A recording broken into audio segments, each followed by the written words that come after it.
Hey guys, welcome to another episode of Arsenal Sports, and today we're going to be talking Cleveland Cavaliers basketball. So we all know that last year they lost in the finals to the Golden State Warriors in 6 games.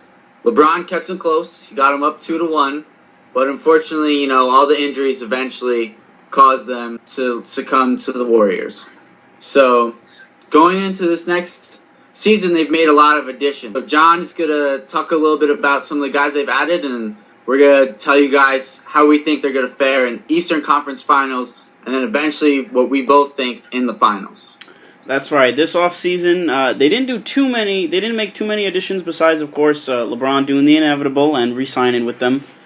They got Kevin Love back, of course. There was some doubt, in my mind at least, that he would come back, but he did come back to them, and their big three of LeBron, Kyrie, and Kevin Love is still there. Along the bench, they added Mo Williams, backup point guard in his second stint now with the Cavs, and LeBron. I think that Mo Williams is going to be a big addition for them, just simply for the fact that now it's being reported Kyrie's not going to be back till January, so he's going to be playing a good amount of minutes. Exactly, he'll probably be starting for them basically, unless they want to. I think he's a big, and also he's really they had Dellavedova coming off the bench at the point guard spot. Right. In the playoffs, but I don't really think he works best as a point guard. At least as a ball handler wise. I think he's better off the ball than trying to create for their offense. Even though you still might have LeBron there, I think Mo Williams will be better in a traditional point guard role. Right, and to just add in a couple of fillers that they also picked up for this offseason, they added a big man from Russia, Sasha Kaun, who is a 7-foot center, and he may or may not play, but I think he's more insurance in case of the inevitable Anderson Varejao re-injury. Right. So I think they brought him in to be a backup center, but make no mistake about it, their main center is Timofey Mozgov, and when they go small, it's going to be Thompson. They got a lot of interesting lineups they can go to this year. Yes. Especially with all the flexibility they have up front. Absolutely, yeah. They do have a lot of flexibility in the front court, and I think that'll be a huge help if everybody is healthy, especially Kevin Love. All right, so the Cavs, as everyone knows, are the favorite in the Eastern Conference. And really, as we both see it, their only real opposition is the Chicago Bulls. I think that's fair to say. Would you as well, John?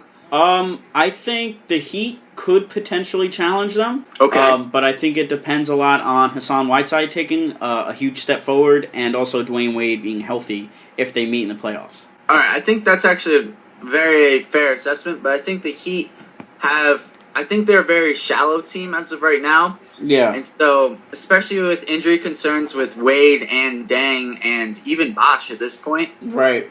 Coming back from that major heart surgery. Yeah. I think that team may or may not be ready to compete with the Cavs. Yeah, I think that's fair. I just think that, the Bulls, of course, they have their big, injury, and, Derrick Rose, and I'm not going to make a statement, but I am going to say that he is, there are some concerns about him and a woman possibly, gang rape allegations. I'll just come right out and say it. Right. So there is some question with Derrick Rose besides just his yearly injury issues. Right. So for both of us, I think the safe pick to come out of the Eastern Conference is the Cavs. Yeah, I agree with you. And therefore, the question becomes how the Cavs match up with the powerhouses in the Western Conference. How they match up with the San Antonio Spurs and how they match up with the Golden State Warriors. Right. And I think those are the two main opponents that they will most likely see. I mean, I could see the Clippers, the Rockets, even the Thunder. And the Thunder, I'm sorry. Yeah. Also making it, but the two main teams as of this moment are the Spurs and Warriors. Absolutely. And then I think everyone else is kind of the next tier of teams. Right. I think there's a clear tier one. Yeah, I just think that those two teams have the best chance. So right. The question becomes, how do the Cavs match up with those two teams? So, first, we already saw them play against the Golden State Warriors last season.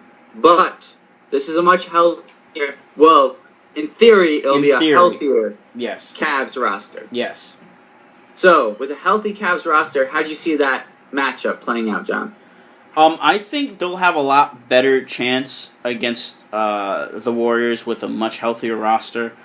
I think Kevin Love obviously will be a big help for them. Spread the court a little bit and get another big man in there. But I am worried about Kyrie if he can remain. He's like you mentioned earlier. He might not play until January. How healthy is he going to be afterward? How healthy is he going to be into the playoffs?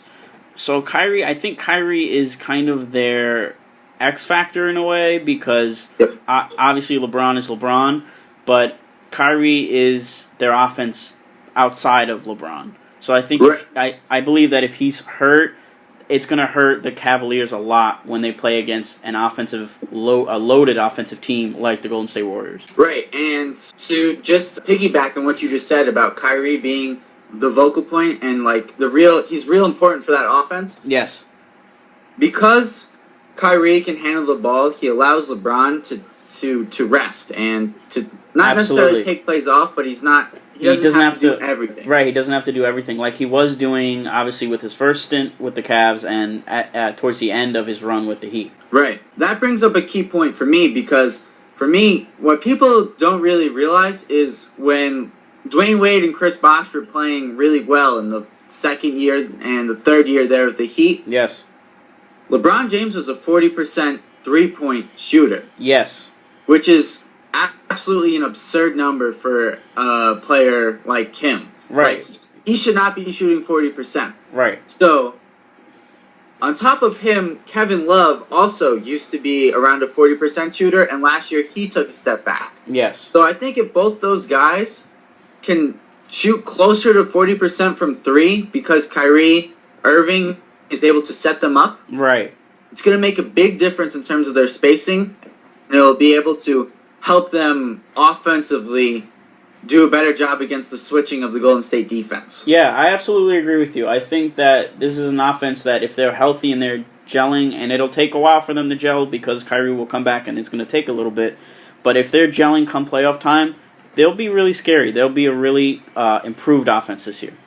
Right, and the key for me in that matchup will be whether or not Kyrie Irving can guard Stephen Curry like he did in the first game of that series. Because I know people will have a hard time remembering this, but that was one of the best defensive performances of his career. Absolutely. He had several steals, a couple of blocks, and was all over Stephen Curry the entire game. Yeah. In fact, one time he got beat, came back, and pinned his layup off the backboard. I remember that.